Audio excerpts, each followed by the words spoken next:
அதிமுக பாஜக கூட்டணி உறுதியாக இருக்கிறது என்று மத்திய அமைச்சர் கூறியிருக்கிறார். தொடர்பான கருத்துக்களை நம்மிடையே பகிர்ந்து கொள்வதற்காக தோழர் பாலகிருஷ்ணன் அவர்கள் நம்முடைய இணைப்பில் இருக்கார். தோழர் வணக்கம், இணைப்பில் வந்தமைக்கு மிக்க நன்றி. நீங்க இந்த கூட்டணி அறிவிப்பை எப்படி பாக்குறீங்க? வணக்கங்க. இது முழுக்க முழுக்க ஒரு சந்தர்ப்பவாத கூட்டணி. அதாவது பாஜக ஏற்கனவே 2024 தேர்தலையே நாடு பூரா ஏற்கனவே பெற்ற வெற்றி தோல்வியில வெற்றியை பெற முடியல. பல மாநிலங்கள்ல அவங்க வெற்றி வாய்ப்பு இழந்திருக்கிறாங்க. தமிழ்நாட்டுல ஒரு இடத்துல கூட டெபாசிட் வாங்கினதே பெரிய விஷயம். டெபாசிட் கூட வாங்காத ஒரு கட்சியோட அதிமுக போய் கூட்டணி சேர்ந்ததுன்னா அது என்ன கூட்டணி, எதுக்காக அந்த கூட்டணிங்கிறது எனக்கு ஒன்றும் புரியல. நிச்சயமா இந்த கூட்டணியின் மூலம் தமிழ்நாட்டு மக்களுக்கு எந்த பலனும் இதுவரைக்கும் கிடைச்சதும் இல்லை, கிடைக்க போறதும் இல்லை. அதிமுக கூட்டணியில் அதிமுக ஆட்சியில் இருக்கிற போதே அவங்களால மத்திய அரசுல எதையும் பெற முடியல. அப்படிப்பட்ட சூழ்நிலை இன்னைக்கு புதிய கூட்டணியை அவங்க அமைக்கிறதுங்கிறது முழுக்க முழுக்க தமிழ்நாட்டு நலனோ மக்கள் நலனோ தமிழ்நாட்டில் இருக்கக்கூடிய யாருடைய நலனை பற்றியும் கவலைப்படாம எடப்பாடி தன்னுடைய சொந்த நலனை மட்டும் கணக்கில் வைத்துக் கொண்டு அவர் இந்த கூட்டணி அமைச்சிருக்காருன்னு சொல்ல வேண்டியிருக்கு. இன்னும் சொல்ல போனா அதிமுகவை பாஜக கிட்ட எடப்பாடியார் அடமானம் வைத்து விட்டார் என்றுதான் சொல்ல வேண்டியிருக்கு. அது மட்டும் இல்ல, கூட்டணி கட்சிகள் எந்த கட்சி சேர்ந்தாலும் அந்த கட்சியை கபலீகரம் செய்கிற பழக்கம் தான் பாஜகவுக்கு உண்டு. அதன் மூலம் கிட்டத்தட்ட பாஜகவை அதிமுகவை பாஜக கபலீகரம் பண்ணி செரிமானம் செய்வதற்கு எடப்பாடி வழிவகுத்தார் தான் சொல்ல வேணும். அநேகமா அதிமுகவினுடைய கடைசி அத்தியாயத்தை இந்த கூட்டணியின் மூலம் எடப்பாடி எழுதியிருக்கிறார் அப்படின்னு சொல்ல வேண்டியிருக்கு. இந்த கூட்டணியினால தமிழ்நாட்டில் எந்த பிரதிபலிப்பும் ஏற்படாது, எந்த பாதிப்பும் ஏற்படாது. திமுக மிக பெரும் ஊழல் செய்திருக்கு, அதற்கு முதலமைச்சரும் துணை முதலமைச்சரும் பதில் சொல்லியே ஆகணும் அப்படின்னு வரிசையா லிஸ்ட் போட்டு திரு அமித்ஷா அவர்கள் பேசியிருந்தாரு. அப்போ அந்த மாதிரி ஒரு கூட்டம் ஏற்கனவே அதிமுக ஆட்சியில ஊழல் நடந்ததை பத்தி அண்ணாமலை வண்டியா பேசியிருக்காரு. அப்ப அப்படிப்பட்ட ஊழலை பத்தி எல்லாம் அமித்ஷா ஏன் பேச மாட்டேங்கிற? கூட்டணி சேர்ந்துட்டு அவங்க புனிதமாயிட்டாங்கன்னு அர்த்தமாது. ஓகே.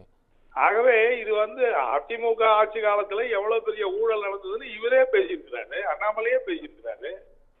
அண்ணாமலையே பல அறிக்கையெல்லாம் விட்டுருக்கிறாரு, பல ஊழல் குற்றச்சாட்டுலாம் சொல்லியிருக்கிறாரு. அப்ப ஊழல்வாதிகளை சேர்த்துக்கிட்டு நீங்க அகில இந்திய அளவுல ஊழல் செய்யக்கூடிய கட்சியா இருக்கிறதா பாஜக. நீங்க ஊழலை பத்தி பேசுறது என்ன நியாயம் இருக்குன்னு எனக்கு புரியல. 1998 மேடம் ஜெயலலிதா இருந்தப்போ எப்படி ஒரு கூட்டணி அமைச்சு வச்சாங்களோ அதே போல இப்பயும் ஒரு கூட்டணி அமைச்சு அதுக்கு மாதிரி நல்ல ஒரு பரஸ்பரமான ஒரு வெற்றி கொடுப்போம், இது நிரந்தரமான ஒரு கூட்டணி அப்படின்னு சொல்லியிருக்காங்க. அதே கூட்டணியை சேர்ந்ததுனால அந்த ஆட்சியை கவுத்தவரும் ஜெயலலிதா தான்.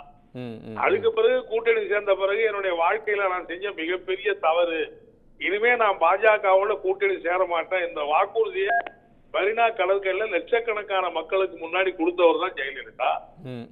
2014 தேர்தல்ல மோடியா லேடியா சவாலுடன் கேட்டவர் தான் ஜெயலலிதா.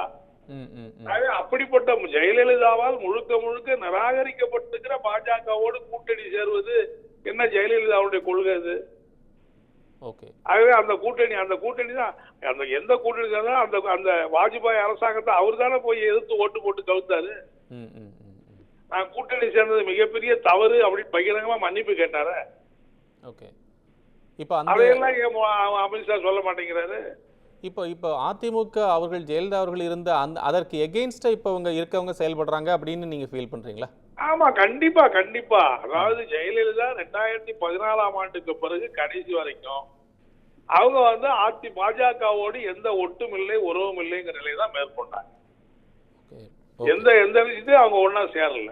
2014 தேர்தலையும் சேரல, 11 சட்டமன்ற தேர்தலையும் சேரல, 14 நாடாளுமன்ற தேர்தலையும் சேரல. ஆகவே கடைசி வரைக்கும் பாஜக எதிர்ப்பு என்ற நிலைதான் அவங்க ஆரம்பத்துல கூட்டணி சேர்ந்தாங்க, அதுக்காக மன்னிப்பு கேட்டாங்க. ஆனா கடைசியில அதுக்கப்புறம் கூட்டணியில விலகின பிறகு திரும்ப கூட்டணி பத்தி அவங்க யோசிக்கவே இல்லையே. இப்ப இந்த 2020 நிராகரிச்சிருக்கிற ஜெயலலிதாவால் நிராகரிக்கப்பட்டிருக்கிற அந்த கட்சியோடு தானே இப்ப எடப்பாடி கூட்டணி சேருவது.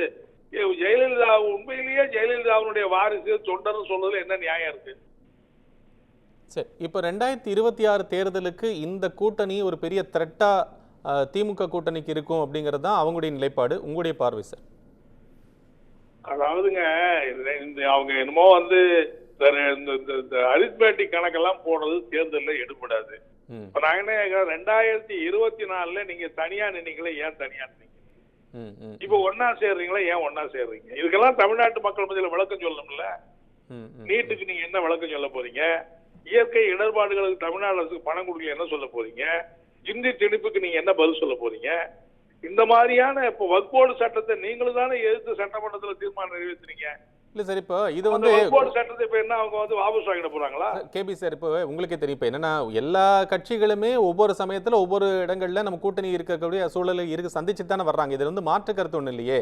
இப்போ மார்க்சிஸ்ட் கம்யூனிஸ்ட் கட்சியும் சரி, இடதுசாரி ரெண்டுமே வந்து இதே மக்கள் நல கூட்டணியும் வச்சாங்க. அதுக்கப்புறம் திருப்பி திமுகவோட போகும்போது ஏற்கனவே அதிமுக கூட இருந்தது. இதெல்லாம் வந்து ஒவ்வொரு கால சந்தர்ப்பத்துக்கு தகுந்த மாதிரி மாற்ற இருக்கிறதானே. கூட்டணிங்கிறது தேர்தலுக்கானது தானே. இல்ல நான் என்ன சொல்றேன்னா, அதாவது வந்து தேர்தல் சூழ்நிலை மாறுகிற போது கூட்டணி மாறுங்கிறது வேற நம்ம இது இல்லை. ஆனா இப்ப என்ன சூழல் மாறி போச்சு நீங்க சொல்லுங்க. 2024க்கும் 2026க்கும் இடையில எந்த சூழல் மாறி போச்சு? திமுகவை எதிர்க்க வேண்டும்ங்கிற ஒரே நிலைப்பாடு தான் அவங்களுக்கு நிலைப்பாடுங்கிறதா அவங்க சொல்றாங்க. திமுகவை நீங்க எதிர்த்தீங்க அன்னைக்கு. நீங்க 2021 தேர்தலில் திமுக தான் எதிர்த்தீங்க. 2019 தேர்தலில் திமுக கூட்டணி தான் எதிர்த்தீங்க. ரெண்டு பேரும் ஒன்னா இருந்து 2019 தேர்தலில் படுதோல்வி அடைஞ்சீங்க. 2021 தேர்தலையும் உங்களால வெற்றி பெற முடியல, ஆட்சியை எழுதிங்க. இப்ப மீண்டும் நீங்க ஒன்னா சேர்ந்துட்டதுனால இன்னும் சொல்ல போனா அன்னைக்கெல்லாம் அதிமுக ஒன்னா இருந்தது. இன்னைக்கு அதிமுக பல கூறுகளா பிரிஞ்சு நிக்குது. இப்ப நீங்க தான் வந்து நாங்க அவங்க எல்லாம் ஒன்னா சேர்ந்து பிஜேபி போன்னு சொன்னப்போ இல்ல முடியவே முடியாது, நீங்க தான் பிரிஞ்சு வந்தீங்க. எந்த காலத்தையும் கூட்டணி இல்லை நீங்க. இப்ப நீங்க கூட்டணிக்கு என்ன நியாயத்தை சொல்ல முடியும்? இது எப்படி கீழே இருக்கிற அதிமுக அணிகளை எப்படி ஏத்துக்குவாங்க? என்னுடைய அபிப்பிராயத்துல அதிமுக அணிகளே இதை ஏற்றுக்கொள்வதற்கு மாட்டாங்க. ஏன்னா பாஜக என்பது தமிழ்நாட்டு மக்களுக்கு விரோதமான கட்சியா இருக்குங்கிறது எல்லாருக்கும் தெரியும். அந்த கட்சியோட நீங்க கூட்டணி சேர்றத வேணா உங்க சொந்த தேவையிலிருந்து நீங்க முடிவு பண்ணலாம், தலைவர்களுடைய தேவையிலிருந்து அவங்க முடிவு பண்ணலாம். ஆனா அணிகள் மத்தியில பாஜகவை, ஏன்னா பாஜகவை எதிர்த்து வெளிவந்த உடனே அதிமுக அலுவலகத்துல எவ்வளவு பெரிய கொண்டாட்டம் நடந்தது. தமிழ்நாடு பூரா எப்படி இனிப்பு வழங்கினாங்க அந்த அணிகள். அதிமுக நாங்களும் பெரியறோம்னு அறிவிச்ச உடனே எவ்வளவு பெரிய மகிழ்ச்சி இருந்தது அந்த அணிகள் மத்தியில. இப்ப அந்த அணிகள்லாம் உடனே மாறி உங்களை கொண்டாடுவாங்களா? சரி, சூழ்நிலை மாறி போச்சு, அதனால நாங்க மாறணும்னு சொல்றதுக்கெல்லாம் அர்த்தமே இல்லை.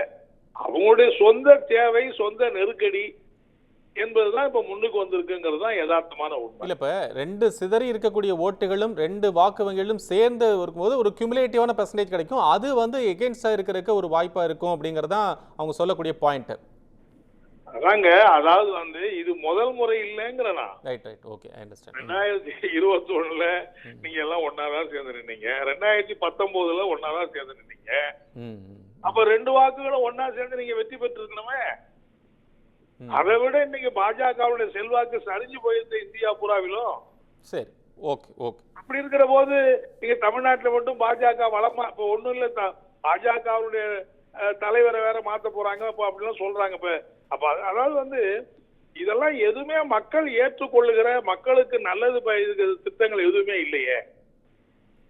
நீங்க மக்களுக்கு ஏற்றுக்கொள்ளுகிற திட்டங்களை, திமுகவை எதிர்ப்பது ஒன்றுதான் எங்களுடைய நோக்கம்னு சொன்னா அதையா மக்கள் விரும்புவாங்க? மக்களுக்கு ஏதாவது நல்லது கிடைக்கிற மாதிரி திட்டங்களை நீங்க சொன்னா அதை கூட சொல்லலையே. ஓகே, இல்ல அது அந்த ஊழல் பட்டியல் கொடுத்திருந்தாரு, நம்ம பொறுத்திருந்து பார்க்கலாம் திரு கேபி சார். நீங்க வந்து இணைப்புல வந்து உங்களுக்கு நன்றி.